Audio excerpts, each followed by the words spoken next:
killing bush. I've got him at gunpoint. Check the left phone for calling a full evacuation at this time. We're pulling them out.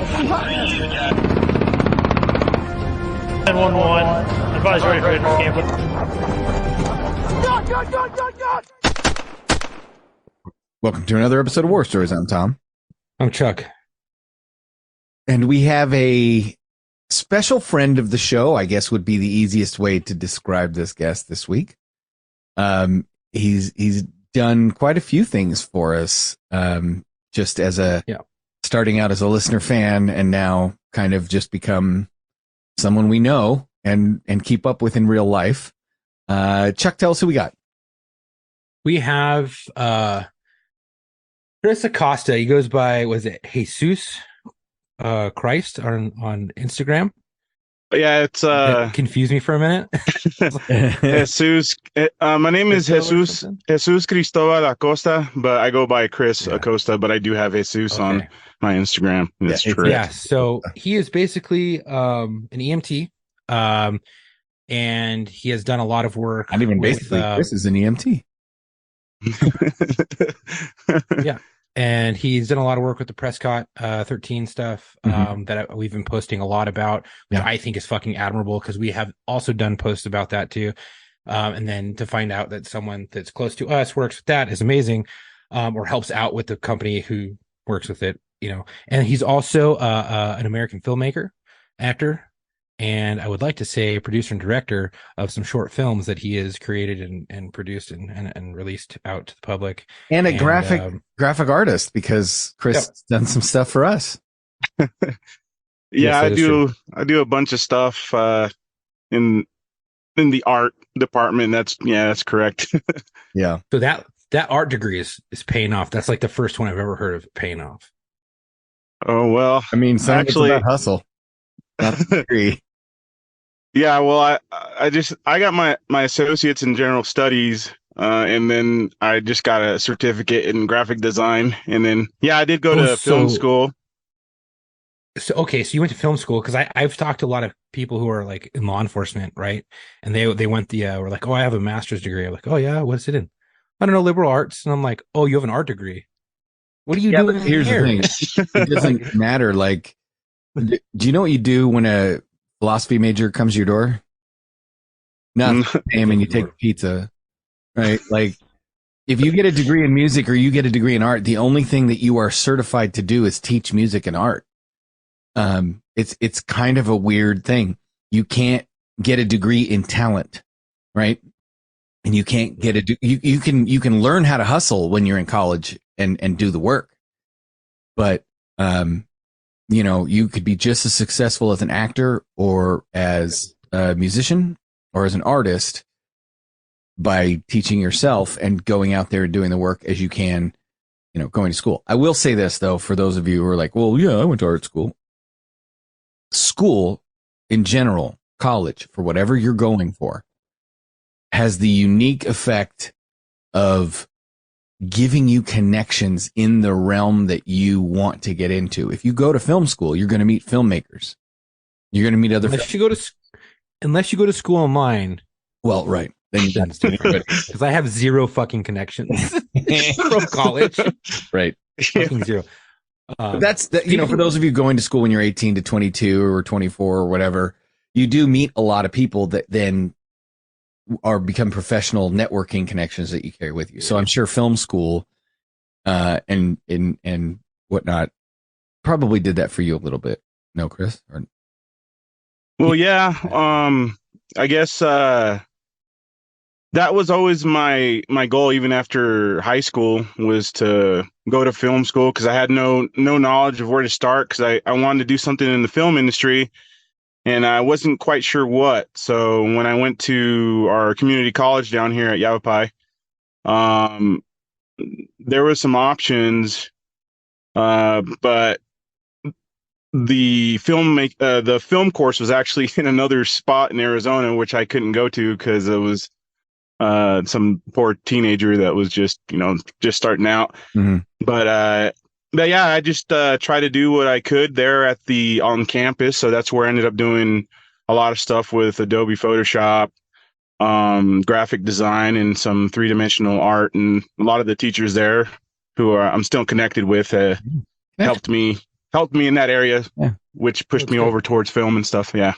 Awesome. So now, talk to our audience a little bit about how you go from, or because I again, like you, I've lived in both worlds, and I have a foot kind of in both worlds where I still deal with, art and filmmaking and production and doing creative stuff, but then also you keep your foot in the world of safety and public service and all that kind of stuff. How did you end up becoming a bifurcated human like that as well, where you have all this artistic stuff going on, but then you're also an EMT who's heavily involved in the fire and EMS community where you're at? Talk to us about how you ended up being involved in the fire and EMS community to begin with. All right. Well, it was very out of left field, that's for sure. Because I think it was after I finished my program with filmmaking over in Sedona, Arizona. I thought I was going to be able to just go into, the film industry, and I was going to get a job and everything was going to be peachy and shit, Right. So no, that was exactly the opposite. I think it was around 2013 during all that time. And it was hard to find. I remember it being hard to find work, and especially if in the field that I was looking into, it was pretty tough. So, I ended up going back to my hometown in Ash Fork. And I had promised myself I wasn't going to come back to this little teeny tiny town because there was no opportunity here, but this is where I ended up. Yeah, don't promise yourself. And I'm still here, God damn it, so, but that turns into a different story. But, I remember I was struggling trying to find a job, and, some of my buddies were part of the local volunteer fire department here, or just north of us in Kaibab National Forest, because there's one here in Ash Fork called the Ash Fork Fire Department for the district. And then in Kaibab, they're called KEW, Kaibab Estates West. And that's how it all started. My friends were like, well, if you have nothing to do, come to one of the board meetings at the fire department. I'm like, okay. Yeah, I'm like, why the hell am I going to go to a freaking board meeting? That sounds lame as shit. Okay. But I took that step towards fire, and it changed. My life changed, really. Yeah. I was now involved in a whole different thing than what I was just focused on, was just art and film. And now I ended up stepping into the fire department. Right. And it was purpose and meaning. Exactly. Yeah. So once I started to get knowledge in that area, I was like, holy crap, this is actually pretty amazing, and still to this day, my love for film and acting and fire are extreme. They're like tie. Like, I'll dip into one part, on one side, and then I'll dip totally onto the other side. Right. So, I guess after that, I ended up looking into the district here in my hometown, and the guys that I got to know there were awesome, because they were older guys, about 10 years older than me, but I always grew up seeing them. When I was in elementary school, I'd see them in high school, so I knew them. Right, because this was like you said, small area. I'm sure you everyone knows growing up knowing everybody in the neighborhood. Yeah, like our town's about 2 miles long. Right. Oh shit! I grew up. This is this is my home. We're right by the I-40. We're a teeny tiny town, and I went from preschool up to high school. I know this place like the back of my hand, and there's people that have been here longer than me that taught me more about the ins and outs in Ash Fork.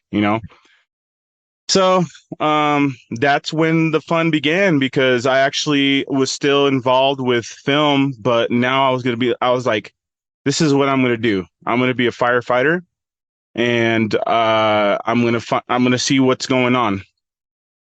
And I guess it was around that time. Oh, excuse me, I hit the mic. That my first year in the fire service or with the volunteer department, that's when the Granite Mountain 19 had passed over in Yarnell. The 19. Yeah, the 19. Yep. Excuse me, I said 13, and I think I was thinking about something else. You were thinking about it? Yeah. Yeah. Anyway, sorry. So, I ended up going to maybe their main memorial over at the Toyota Center in this place called Prescott Valley, Arizona, and that's when I saw like what this job can bring. It's not just it's a serious shit, you know. Right. Mm-hmm. If we're gonna pursue this, like the possibility of injury and death are definitely there, you know. So if I'm going to pursue this, you're going to do it right. You're not going to half-ass it. You're going to learn the ins and outs so that you can be safe and keep the people around you safe. That was the first thing that went into my head because, I mean, how can you not see that when you're there and you see 19 photographs of these wildland firefighters who were the elite of wildland in the interagency. Right. So that was kind of like a huge wake up call. It's like this, you're not gonna mess around here. So it's not gonna be like film. It's not gonna be art and stuff like that. This is where you have other people's lives on the line, and then you also have to look after yourself and the ones you are helping or working with. You know. Right. Mm-hmm. So that was my intro to fire, was when that happened in 2013. And from there, I try to learn as much as I can. You know, I'd go to work and I'd have my radio on me. And if my radio rang out and if I was available from work, you know, if I wasn't, you know, helping out the kids at the school, I would go and respond to that call, whether it's a call on the I-40 or if it was a medical call here. But yeah, both on, because the reason why I say the I-40 is because a lot of our bread and butter were on that freeway. Yeah. And we saw a lot of stuff, and there's some things that I'm never ever gonna forget. But when it comes to medical calls here in town, man, we see a lot of stuff as well. And we're a volunteer department. So you see it. And yeah, so it's not like there isn't anybody else to call, right? Like, well, yeah. And then we have like maybe a 30-minute wait for paramedics to show up from Lifeline, AMR. Yeah. So sometimes that wait time can be even longer because if the closest ambulance service to us is the town of Williams, which is on the I-40. It's about 17 minutes away. But sometimes we'll have calls that are further towards the west. So we have to really make sure whether, like, if we show up on scene, if we're going to need to call a bird, you know, for air vac. Right. And, you know, also call the ambulance on the way. It's very different for the rural area. And we're pretty rural. What I think, 30 minutes to get an ambulance is pretty rural. I'm guessing the closest fire service to back you guys up is forestry, like the U.S. Forestry Fire Service, right? Well, we or do you have a county house? There's the three departments that are closest to each other. 4 departments that are closest to each other are to the north, which is the KEW Fire Department, and and to the east is the Williams Fire District. And then to the west is the Seligman Fire Department. But those are volunteer as well. And we also have Highlands, High Country. Always forget the name. But the closest paid department is another maybe 30 or 40 minutes to the south towards Prescott in this town called Chino, just north of Prescott. And that's Central Fire Medical for the Yavapai County. What I think is Okay. crazy is that you're in a whole town, and the whole town's fire department is all volunteer based. That to Right. me is wild. See, It, and I guess get that you coming guys are from areas where they're smaller, I've seen more of these departments. You get to it, but growing up, I never saw them just like you. You know what I mean? So Yeah. it was weird. I know what Chuck is saying, because for me to find out, like, oh man, there's all these teeny tiny departments, really? Because, I mean, hell, Chuck, we grew up where the single largest police department on the West Coast and the world's largest sheriff's department were in the same county. Yeah. So and every time I saw a police department that was like really small, it was just like, what the fuck? And it would be like in a really small area, like for San Fernando PD is one of the smallest police departments I think I've ever fucking seen, other than Beverly Hills. Right. And they still have like a fucking 90-man roster for sworn. And I'm just like, and that's including the chief. And maybe it's 100 and something, but it was like, bro, what the fuck? There's a sheriff's department real near where I live. I met one of the deputies, 13 people total. That's crazy. From the elected sheriff to the lowest man on the totem pole, 13 people. I take my original statement back. Yeah. So there's a fucking place that I know the assistant chief of police, and we had him on the show. His name is Brian Smith, and he came on our show, spoke a little bit about some of the stuff he does, and assistant police shit and CHP, whatever, yada yada. But the agency he wanted me to go to and to work with him was like, yeah, it was only 2 people on each watch, or 1. At nighttime, you had 2 or maybe 3 if you're lucky, and 1 dispatcher. So the whole agency was maybe like 25 dudes, and they all came from northern and central California, and they're up near Bakersfield in a place called Shafter PD. Shafter PD, I think, is like it's tiny as fuck. It's like 13 officers, maybe 20. That sounds big to me. That sounds like a lot of law enforcement. How many cops do you guys have there, Chris? We don't have a police department here in Ash Fork. So what happens is that state troopers. We do have state troopers. Makes sense. But also we don't. They're not resided in Arizona. I mean, in Arizona, in Ash Fork. Right. They're in Seligman. Right. But when it comes to the sheriff's department, the Yavapai County Sheriff, they're down in Prescott, which is 40 minutes away from here. Right. So they do. Do you have a resident deputy? I take that back. Yeah, we do have a place here, but it's not like it. Like there'll be like 2 sheriffs, like going from here to Seligman, and Seligman's like 17 minutes away from here. Well, that makes sense to me because the town that I grew up in, partially grew up in for like 4 or 5 years, lived in. I wouldn't say grew up in. I lived in through high school a little bit. It's a small fucking town, bigger than 2 miles wide, just a little bit bigger. 0 law enforcement, 0 fire. It's all through the county, but it's its own city. It has its own school district, but it has no police department. It has no. Do I know where you're talking about? Is this between Santa Clarita and Palmdale? Yeah. Yeah. So there's 2 actually. I've lived there. I've lived there. One is in like they're not even, they're like townships, and I know exactly what you're talking about. They have their own joint school district.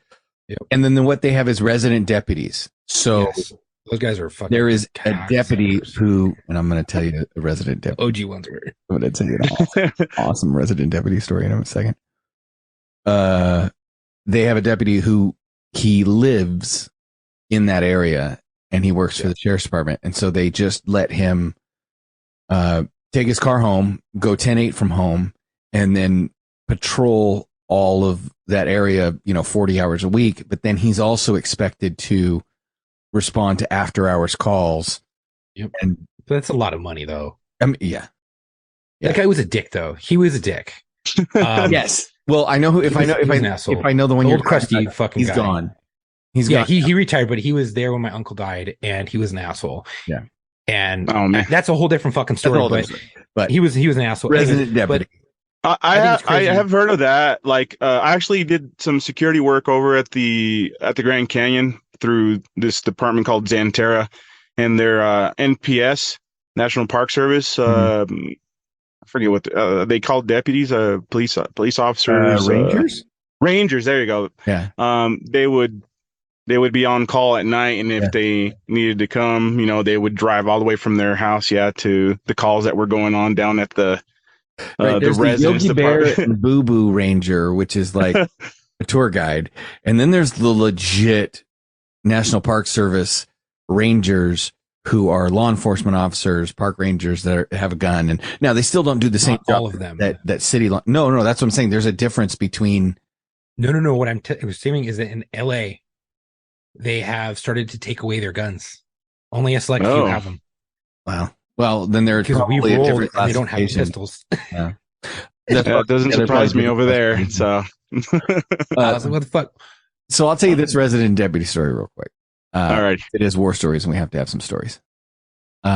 This resident deputy, who shall remain nameless, he once called into dispatch and said, "Hey, you guys get any reports of shots fired in my area?"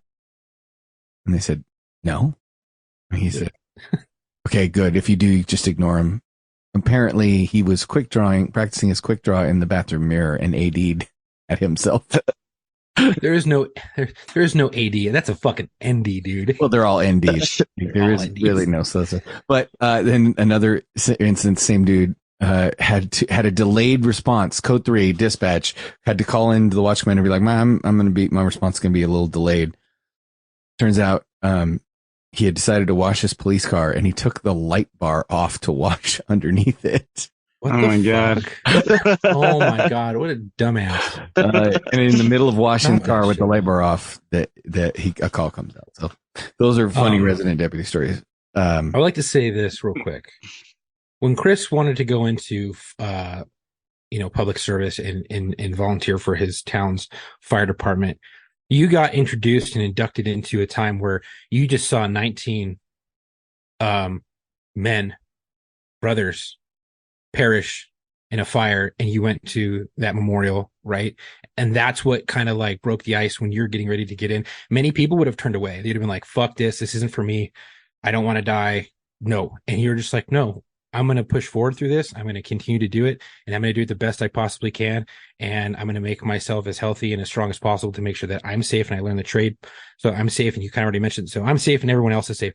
I think that speaks more to your character than anything. Cause I know so many people who go into law enforcement who have never been punched in the face, who've never dealt with anything serious. They get on the job, they see their first dead body or a suicide jumper off a fucking like 50-story building, or someone blows their fucking head off with a shotgun, and they're like, I'm done.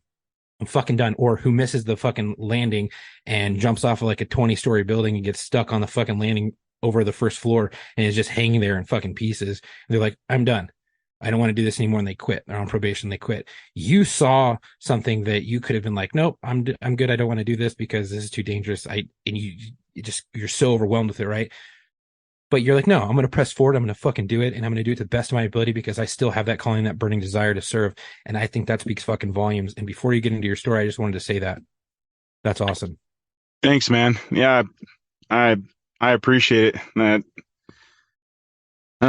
Yeah, that's that. I don't get very many like compliments like that, so I don't know what to say other than That's thanks, all right. man. I will say, pretty awesome. Thank you.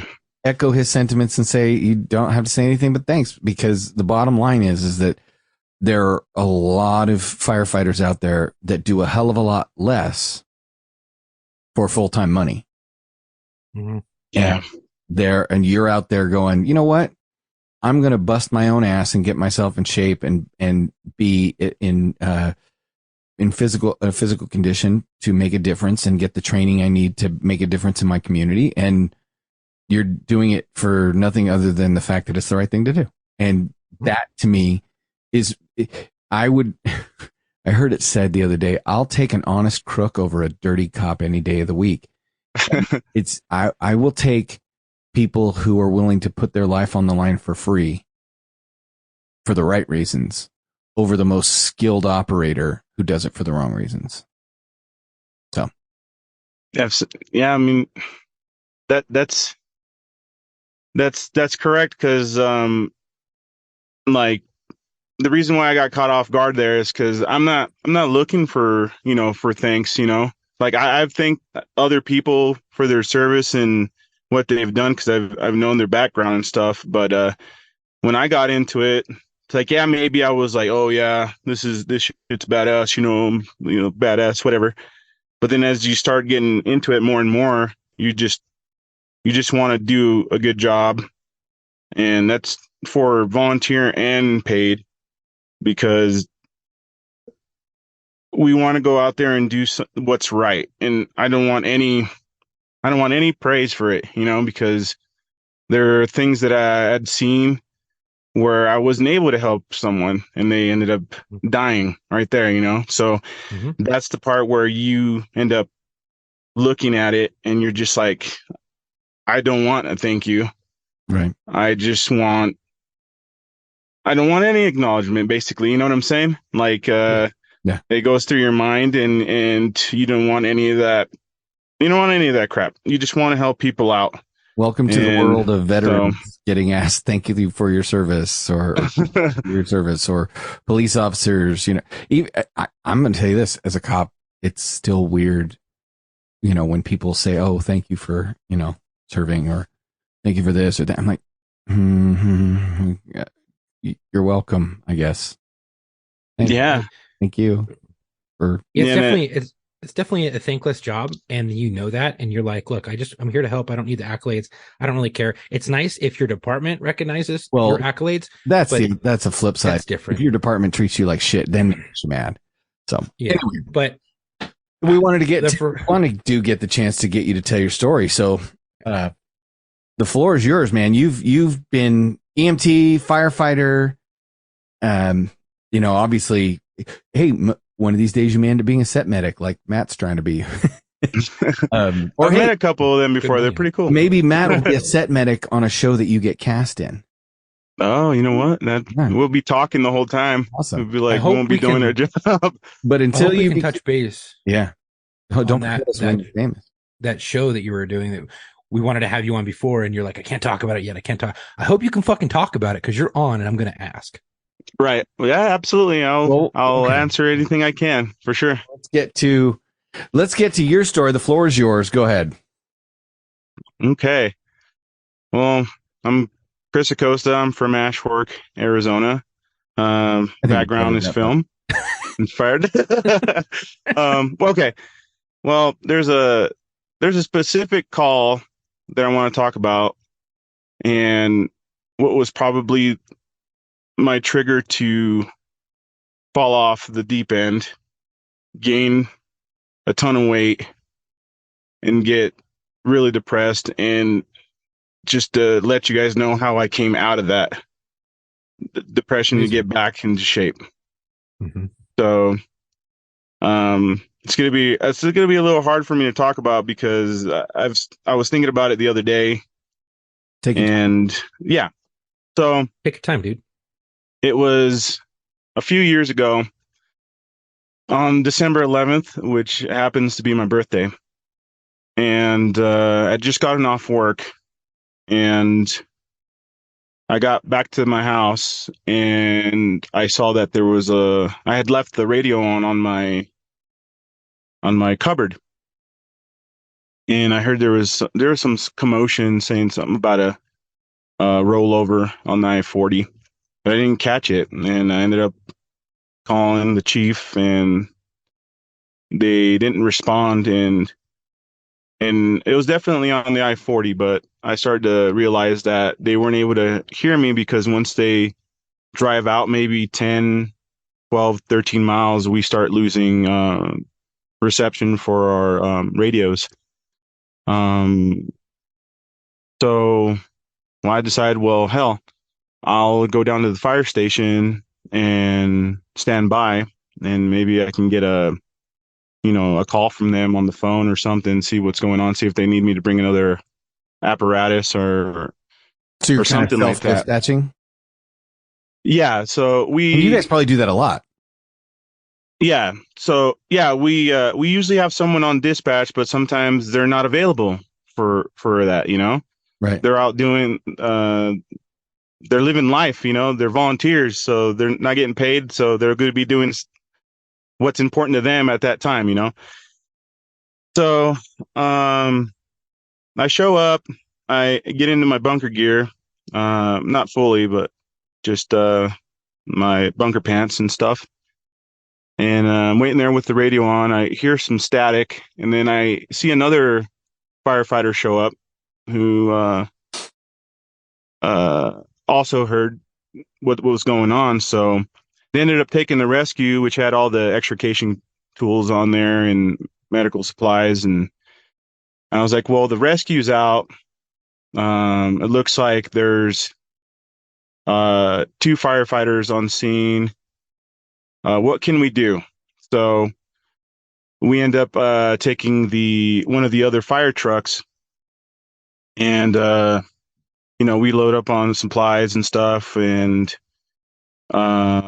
we start making our way to the I-40 towards Seligman, which I had acknowledged that was the direction of what was going on. The incident that had happened over there. Right, you were headed towards it. Yeah, we were en route, and I think halfway there, we could finally see all the vehicles, just the traffic jam. So we do our best to get through the traffic jam, but this was a bad accident because it was backed up. It was backed up like 5 to 10 miles, man. It was No one was getting really through, so we ended up, going off to the sides and swerving in, dipping in anywhere we could. And then finally, which felt like forever, we finally got there. We get out and we see that they're in the median of the east and westbound lanes. Now, just confirming, when you get there, you're not first unit on scene because you were dispatching? Correct. If I clarify that, we showed up and we did see Ash Fork Fire Department on scene, and then Seligman Fire Department, and also DPS, and it looked like it'd been going on for maybe 30 minutes now. Okay, so it was a multi-agency response, and you self-dispatched, and you get there kind of, okay, it's bad, what can I do? Exactly, that's but correct. You don't know how yes. bad. Well, we didn't know how bad, but as soon as we saw that the semi had flipped over and the tractor trailer, the trailer part had flipped on top of a upside down vehicle, a car. Oh. So the wheel had landed. Flipped, then the trailer hit the car? So the story that was told to me was that these the semi truck and the car were both heading on the westbound. And from what I understand, the individual who was driving the car fell asleep and ran into the front part of the semi truck. The semi truck turned to the left, and somehow they both ended up crashing into the median, flipping, and somehow the cargo landed directly on top of the car, upside down. The tire part landed exactly where all the people were and just smushed everything down. Like the entire axle? Yeah, the tire part, yeah, the axle, tire, everything, it smushed everything down into. Mm-hmm. Oh, that's like what? Pounds. 1, 2, 3, 4, 5, 6. That's 8 wheels right there on an axle. Yeah, and I have no idea what the cargo was or anything. But even if it was empty, it's still pretty heavy right there. Yeah, just the axles and 8 tires. I think. Yeah, they're fucking huge. So it looked like it looked like it was some serious shit. That's for sure. And there was already a bunch of DPS on scene, and my first reaction was like, well, I'm going to get our medical supplies from our apparatus, and then I'll head over there along with the other firefighter that was with me, and we head over there. Mm-hmm. And I stand there and I look, and I'm just like, holy crap, this doesn't look good. And 2 of our firefighters are already inside the vehicle. And I guess it was no longer a medical call, it was a recovery. Oh. So, and I did not know that which I should have asked, the chief, but the chief's over there, all crazy too. So my first thing to do was to go check on the other side of the car and try to search for people underneath there. And what pissed me off is that there was this other firefighter, who's not with Seligman anymore. And I don't usually like talking smack or talking shit, but it pissed me off because this fat ass firefighter was on his ass, sitting down, looking at us while we're trying to do the recovery and shit. And this firefighter knew this girl. No. What the fuck? He's sitting down watching you guys do work? Well, wait, did he know her? No. What? I thought you just said he knew her. Oh, did I know the girl? You said. I did know her, but we've ran calls in the past. Okay. On calls, but don't so like you her. knew the victim. You're doing your job. This other firefighter, who is he full time or is he volunteer? She was a volunteer. Okay, so she's also a volunteer. So you guys are kind of on the same level as far as your positions at the fire department? Exactly. Okay. Yeah. And you're doing a recovery on somebody that you've met, you've dealt with on calls, and this person sits down and just kind of watches. Exactly. Wow. But during the time, it didn't hit me until after I got home from the call. But when I saw that shit, I was like, I don't give a shit what you're saying. But I guess they had already taken out the grandma who were driving the two kids. Mm-hmm. And then I don't know. It just pissed me off. I don't know why I threw that in there, but I thought I'd say that because like she was almost like laughing at me like, oh, you showed up late, and I was like, well, then fuck you, I get it because she was there first. You volunteered to go. It's her responsibility to handle it. You showed up to help, and she's not doing shit just because it's an ugly, nasty, sad, gross job. And yeah, I still don't understand. He's being smug about it. Yeah, I still don't understand why that happened, but it did. But then I was like, I'm not gonna listen to that shit. It happened because you were emotionally jacked up. That's why. Something that normally wouldn't piss you off, right? Something that otherwise would you have been like, what a fucking asshole, and then moved on because it would have their shitty behavior would have registered, but you would have been full of enough patience and grace to move on from it and just let it roll off your back. But in a situation where you're dealing with it and you're handling it and you've got your arms elbows deep in somebody's guts. Right. Yeah, because I was caught off guard. Patience is out the window. And because all of grace and patience is out the window, she is now getting the full brunt of, are you fucking kidding me? Yeah. So I'm just letting you know that's my dime store psychology of why it happened from doing this job and doing this show for as long as I have. Yeah. Yeah. Because she was more informed than I was. And I was over there trying to do what I was trying to do to look for an access point to get people out. And she was just like, they already took her out. I'm just like, what? Fuck.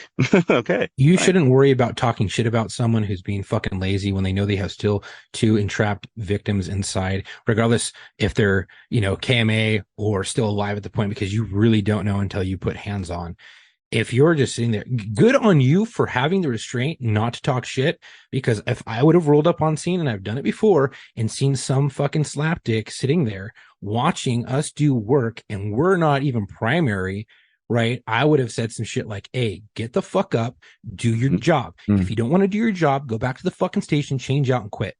That would have been me. So good on you for doing that, to have that restraint. That shows a lot of fucking Dude, I'm probably worse than Chuck because seriously, the school of FTO that I was raised in and the agency I worked for, I'd have saw her sitting on her ass and gone, oh, fucking cool. I showed up to help. I'm not even on this call. I'm going to clear and you can handle this shit.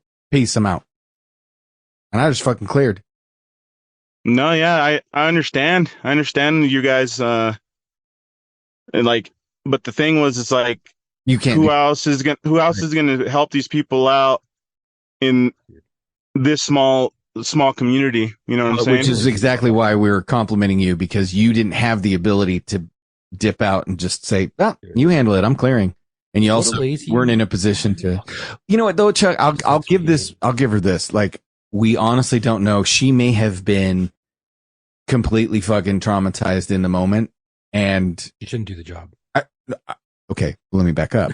I agree with you. That upset me. I agree that she shouldn't be doing the job. If for a couple of reasons. If you're the person who, when your homies show up to help you with a dead body or a fatal collision or some fucked up shit, and you're the one who's like, "Oh, my homies are here. I don't have to do shit," and you sit back on your ass and do nothing, you shouldn't be doing the job. And that's exactly what I saw. I saw more of the laziness, and I was just like, "That's bullshit. Let's do this work because there are kids inside the vehicle who still need to get extricated out of the vehicle." Right. So now the driver, the grandma, you said, right? She had already been extricated and transported. And was that while you were on scene, or is that right before? That was right before. Was she alive when they extricated and transported her? Yes, she was in critical condition, and ended up transporting her to at the trauma center. The nearest one was in Flagstaff, which was like 50 minutes. Yeah, 50 minutes. And so then once she's extricated, packed up, and transpode, at that point things can slow down for you guys a little bit, because you know that the remaining victims are deceased and it's a recovery and not a rescue, right?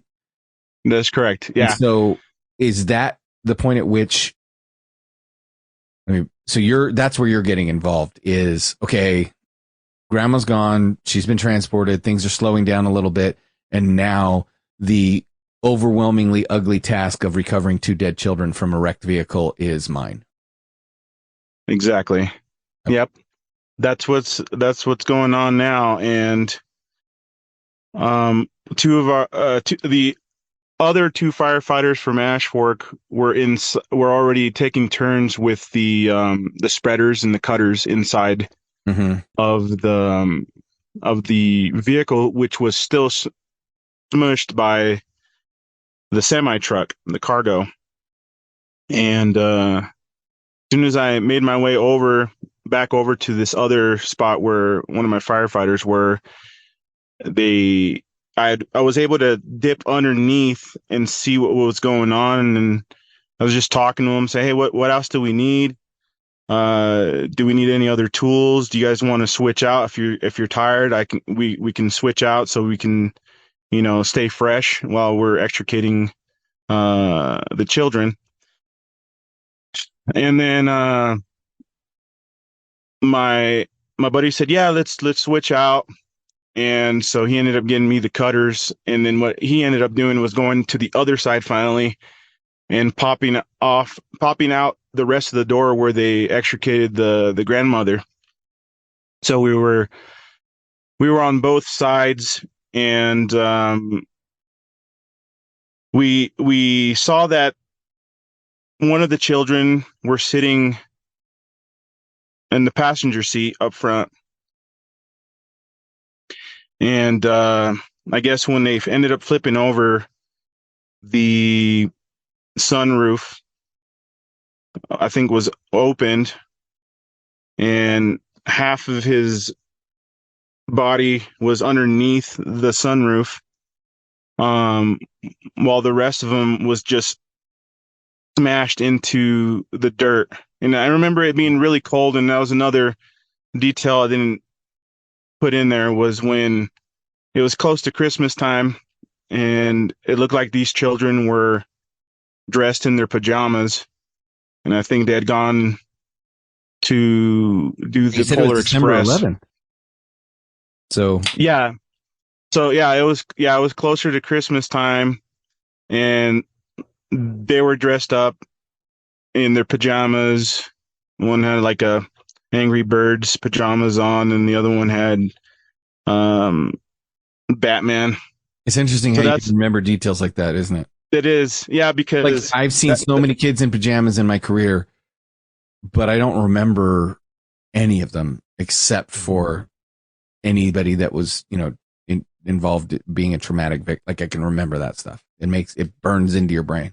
yeah, it's weird. I don't know why I end up talking about that, but that's just what pops into my mind. But then the whole wreckage was a bunch of car parts and Christmas presents all over on the ground. So that was what the scene was. And then we were still looking for the little girl because she was in there, and I guess the other firefighter who was across from me doing some moving crap out of the way, saw that she was underneath all this dirt. And that was, I guess she was in the back because we saw this carriage, and I think she got, I don't know if she wasn't strapped in or whatever, but she ended up. Sounds like they both. How old are these kids? So I didn't get their exact age, but I know An estimate. I think the youngest one was probably 5, and then the oldest one was maybe 10 years old. The little boy was 5. The little boy was 10. I think he was a taller. He looked older. Okay. And the little boy in the front with the sunroof is 10, and the little girl in the back with the dirt is 5. And at 5, if you're not, here's the thing, like that's at that age where you're like starting to not sit in a car seat in a 5-point restraint system, and you're just like, it's a lot easier for smaller 5-year-olds to get ejected from a vehicle and out of a seatbelt that's designed for a full-size adult.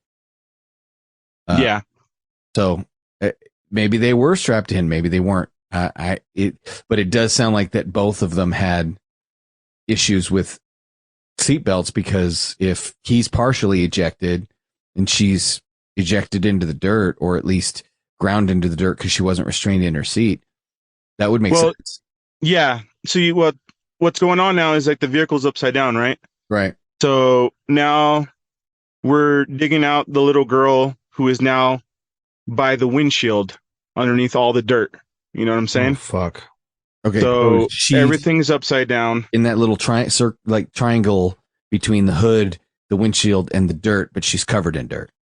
Exactly. Okay. So we didn't notice how it was definitely when the semi smashed into the vehicle, or when they drug, they went into the dirt quite a bit. So we had a lot of dirt that we had to move out the way, which had different pieces of stuff. Oh, fuck. And finally, the other Ashford firefighter finally saw where she was, so he just started digging, and then finally he was able to completely take her out of the dirt, dig her up. And there was another blanket in the back.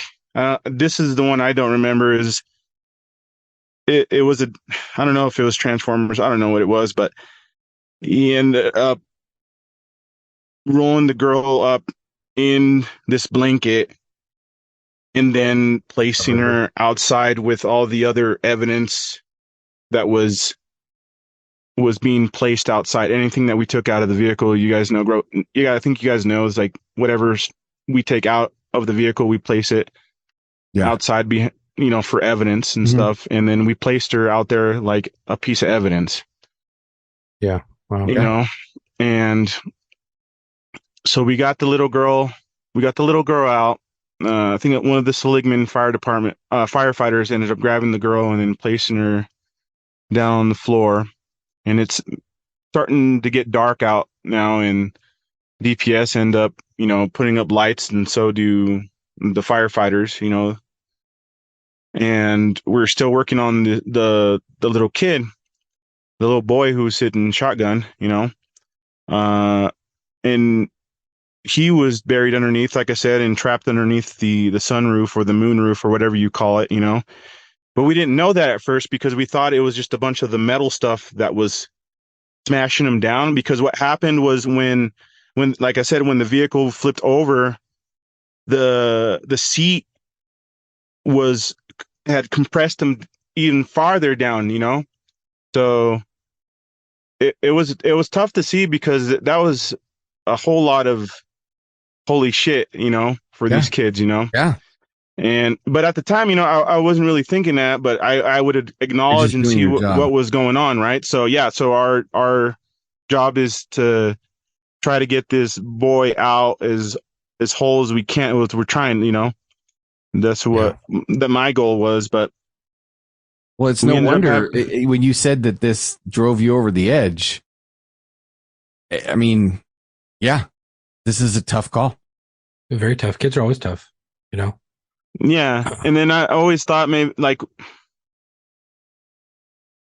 I had seen some bad stuff before, that are around the same level, but I think this one was the one that hit me, because after the call, I had to come home, and then they had like a birthday party Right. for me, Oh, yeah. and I was just like, I was Not there. not into it, right? But we ended up finding out what was wrong with the kid, uh, in terms of why he wasn't getting nudged out, and we had to dig farther down towards the metal part of the top side, which was now below, and start cutting that. We ended up having to cut around the moonroof, and then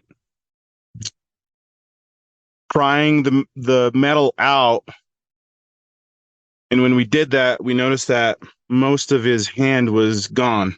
His arm was just ripped up all crazy, and now now that when we got his when we ended up taking his arm out, then that's when we could, cut into the chair, remove the chair, unbuckle him with the seatbelt, which ended up down by his waist. And it was a heavier set kid, but I ended up dragging him out slowly, and I asked my buddy to help me out, because I wanted to be as respectful as possible, because when we were in there, we were talking to the children like if they were alive, because if we were cutting around something and we accidentally hit them or nipped them, we would be talking to them. And the other firefighter, who is Hispanic, we would say stuff in Spanish, like, I'm hijita, like, it's okay, it's okay, just this crazy stuff, we'd just be talking to the kids. We wanted them to be safe, even though they were gone, Right. Because you have the feeling that they're dead, but at the same time, you still have that hope. There's always that maybe. Yeah. Yep. So yeah, after you got them out, and the full after actions and everything started to hit you, talk about how it affected you and how you got out of that. well, the next part, that this is what got me, though. Like, I was doing all right with the recovery until this point, was when we had to pick up the boy so that DPS, Department of Public Safety, could take a picture of the boy in the state that he was in. So we had law enforcement pick up the drapes so that people, because we get the lookers that drive by, and I had to pick up this dead kid, and then I guess when his face got smashed into the dirt, he had cut open or ruptured something on his head. But then when I ended up picking him up, that part of his skin was just coming down slowly, like his face was slowly coming down. You have to hold it And back. I wanted them to take the picture already because I'd gotten a good look at the kid, and I didn't like what I was seeing, and I was feeling super bad because I felt like I was this is ridiculous, but I felt like I was holding up like a trophy or something, you know, like look at here, you know, I got, And I Yeah. know what you you mean. know, and I don't know why my brain ended up reverting to that, but I saw Because that. you were doing the same thing that people do in trophy hunting photos. Yeah. Yeah. It's just an So, instant connection you make. You can't stop it. Your brain. right. And I knew that was like kind of ridiculous, right? But that's what was going through my head. But then I didn't want the rest of this kid's face to keep coming down, you know. I didn't want to see that, but I also didn't want to like turn my head and you know, I wanted to, I don't know. I didn't want anybody else around me to think I was like a puss or something, you know, like I was there to do a job, and I was going to hold that kid up as long as they needed me for them to take the photos for the evidence, you know. So finally took the photos. I dipped the kid back, and I asked, you know, is it all right? Can I wrap him up and then place him over by his sister, which I believe it was their sister, you know. So he's like, yeah, we got everything. So I ended up rolling him up, and I ended up carrying him over to his little sister. But I couldn't find his little sister because one of the other firefighters from Seligman felt really bad too, picked her up and placed her in their fire apparatus because he said it was too cold outside for her to be out amongst all the crap and all the metal and that was the part where it's just like these are some badass motherfuckers, dude. Like these children are gone, but their love and their passion and them wanting to respect the deceased was awesome. Though even though I met that asshole, Right. there's plenty more firefighters or law enforcement officers who Right. want For the right reason. good, you know. So I placed him down where his sister used to be, and then finally he had to go and grab the little girl. So he ended up grabbing the little girl, and he walked past me. He was he's an older chief, older guy, white mustache, you know, the works, whatever. And that's when it hit me. That was just like, he's going over there to place them together, and that's it. That's all. Those kids are never going forward anymore. And he kneeled down, did a prayer, and then as soon as I saw that he did that, I did the same thing. You know, and they say that you're not supposed to get emotional or anything on scene, but it's freaking hard sometimes because when you go through that shit, you know, I can't just walk and be like, because I kind of did do that. I wasn't crying. I was just going through. As long as you're not high fiving respectful after you stage. kick somebody's ass, it's nobody's business. No, yeah. I mean, you never saw me. You'd never see me on scene to where I was going to be unuseful, you know, because I was there to do a job and I was going to do it right. And if I was going to do everything I could, and if I failed, it was going to be because something didn't go wrong. I mean, didn't go right. Right. That's where my mentality was, and it's always been like that, and it's still like that, you know. Right. So then you is this? So yeah, this is completely understand why going through something like this as a young man, a volunteer firefighter, from all your experience and stuff, this is a tough one. And were you drinking, or how did you cope? Well, And it was either drinking, eating, it was or burying your sorrows in women you shouldn't be with. Those are like the three choices we make, right?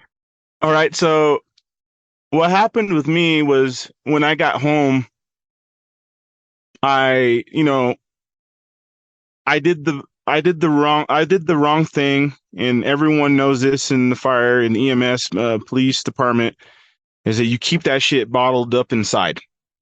Yeah, that's And I'd the heard, culture.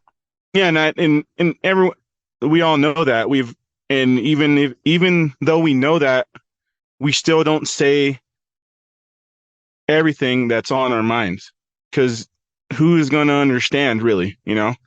And like if I tell one of my family members, what the hell is going to happen to them then, you know? Right. So what I ended up doing is like, I'm not a I do I'm not a big drinker, so I didn't go towards alcohol. My way out, the thing that helped me, which I thought was helping me, was food. Right. And I I didn't eat really healthy, and then maybe I went and drank too much. How much did you get?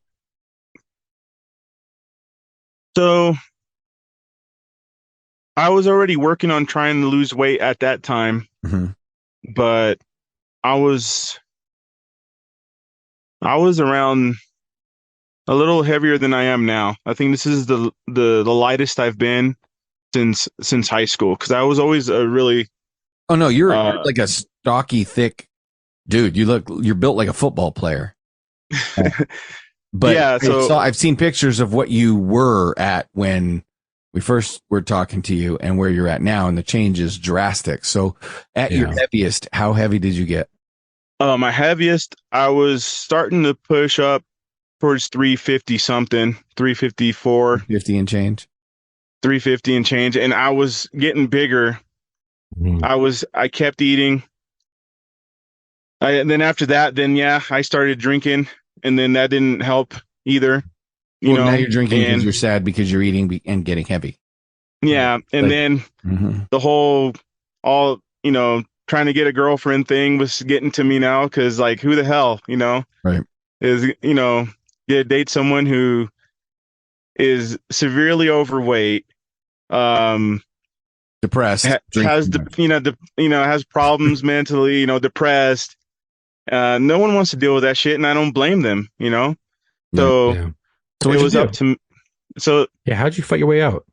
So I stayed in this depression for quite a while. All right, so it wasn't until I ended up working at the Ashfork Unified School District where I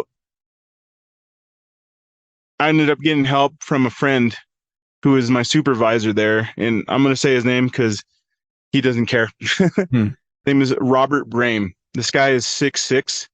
Nice. He's a powerhouse. He's a big ass man. He preaches. He's got me to join his church. I love it.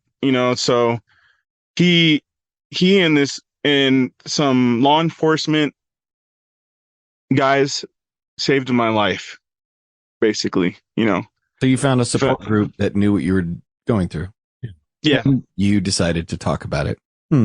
Strange, Chuck. It's almost like that works. Yeah. But it was like, I ended up telling the DPS officer first on how I was feeling, so he ended up getting me onto this diet, which worked pretty good, but I kind of started falling back into it, then falling out of it. So that's when my buddy Robert introduced me to weightlifting, and I never really went to the gym, as surprising as it sounds, like not consistently. Right. Now I've been going to the gym for the past 2 years consistently, 4 to 5 days a week. And now that I started implementing running, I hate running. I hate running with a goddamn passion, You're dude. not built like a runner, dude. You're built like a fire hydrant. You're built like a line. Yeah. You're like an obstacle. But that's the thing is like this is what's going to help me. Right. And of course I threw in the carnivore diet, which I have positive feedback for it, but I think I'm going to switch more over towards the keto stuff. Like, I want to start implementing fruits and all that stuff into my diet again. But for the last 28 days, I've been eating nothing but meat and cheese and milks and all that stuff. After you. Right. But but that's the crazy thing is that I heard a lot of stuff, a lot of stories of people just, having extreme diarrhea, and none of that happened to me, man, because like to me, I was looking for a change, and I was just like, I'm going to do this 100% or I'm not going to do it at all. And the crazy thing is that when I started that, my inflammation, like it was like I shrank, my face shrank down, all this inflammation that I had on me like disappeared in those first 15 weeks of the carnivore diet. And I was just like, holy crap. Just like I always thought too much meat was bad for you. And maybe it is too bad for people, for some people, but it's not. It's not. It's getting rid of the processed foods and all that stuff. So and getting on a whole food diet, which is meat, organs, stuff like that, fruits, anything you can eat naturally, hunter-gatherer shit, it's all good. Exactly. For you. It helps with mental clarity. It helps with focus. It helps with getting all the toxins out of your body to help you cope better with things. And so my next thing is, you spoke to some people. They helped you. They let you know that you're not alone. You're not fucking crazy. It's okay to have these feelings.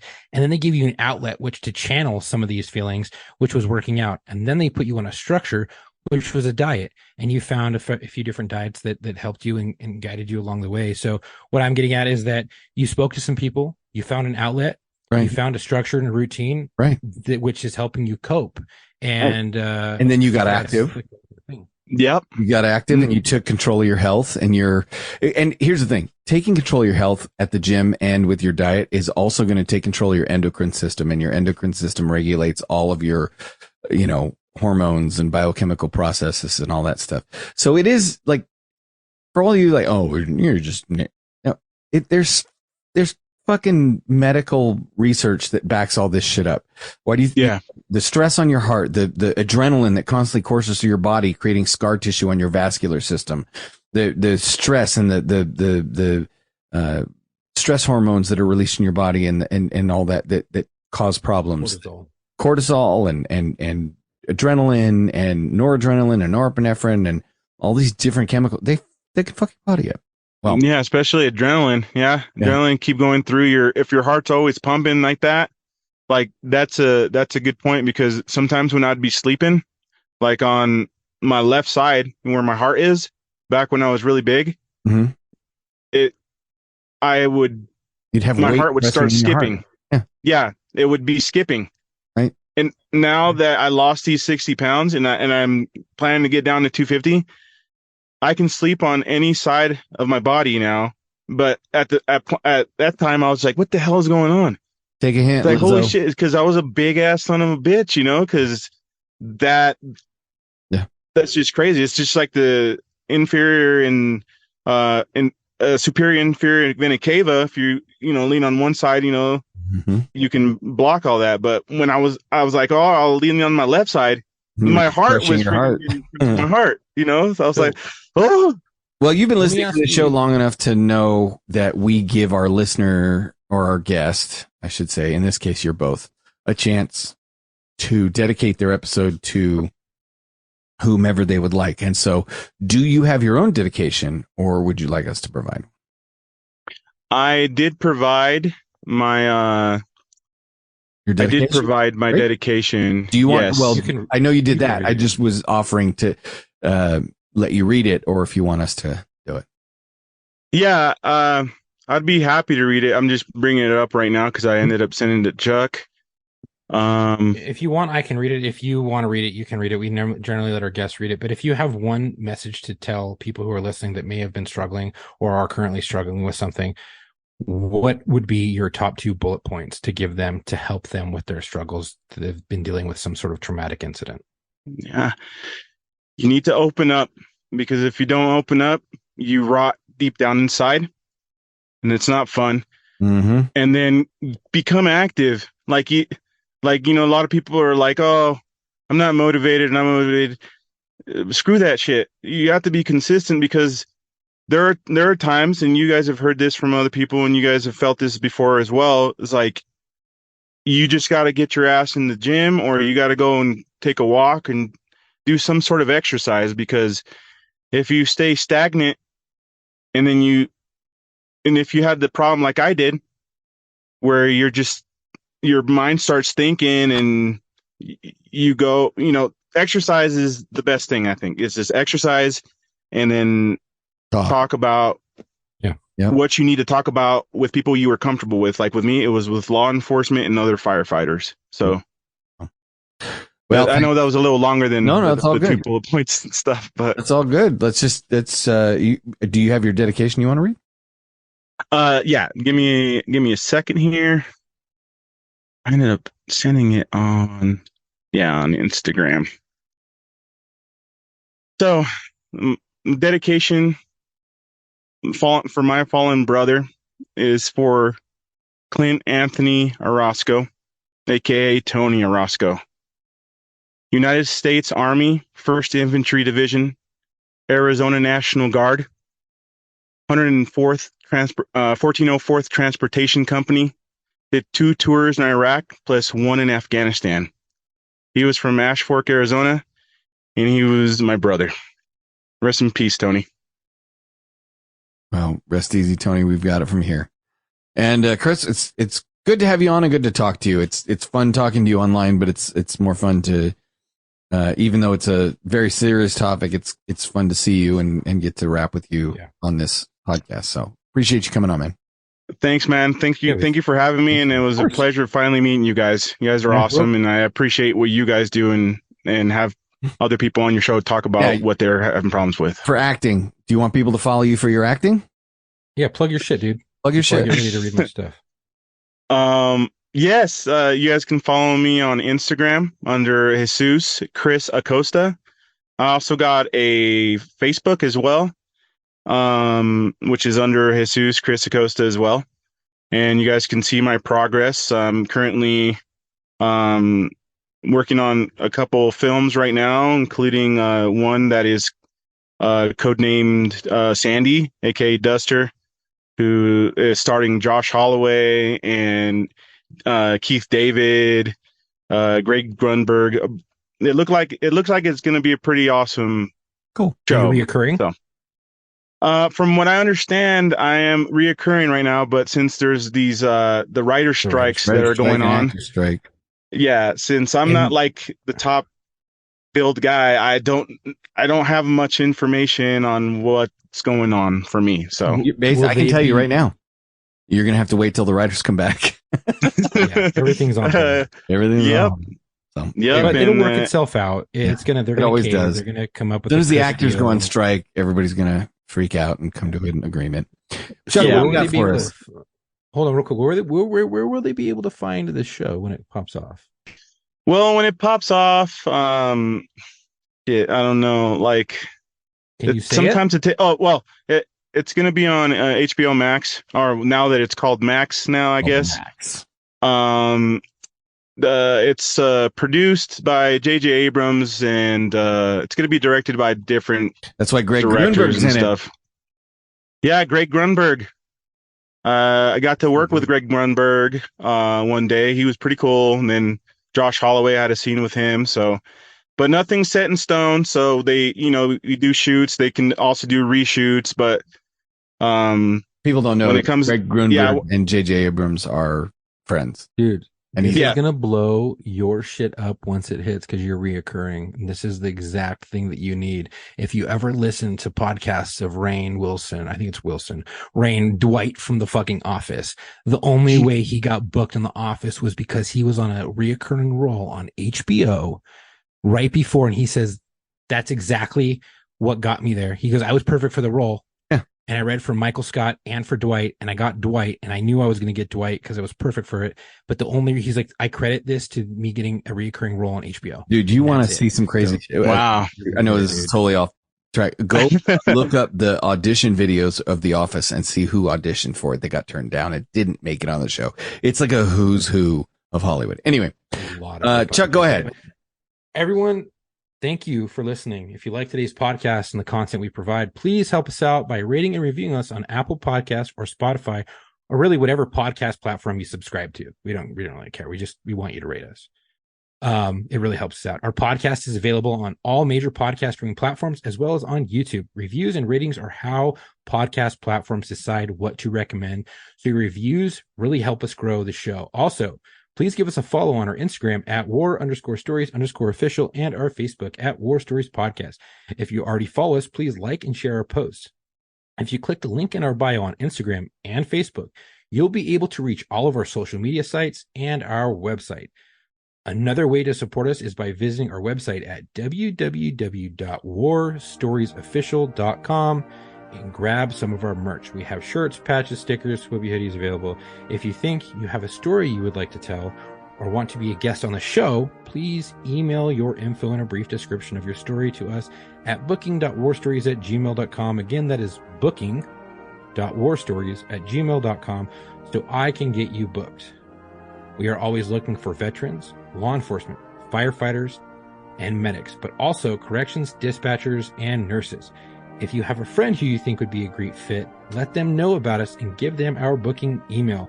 We're also down to have people from other states and not states, but other countries on here, which would be fucking awesome. Yeah. Again, thank you for the support. Yeah. Stay safe.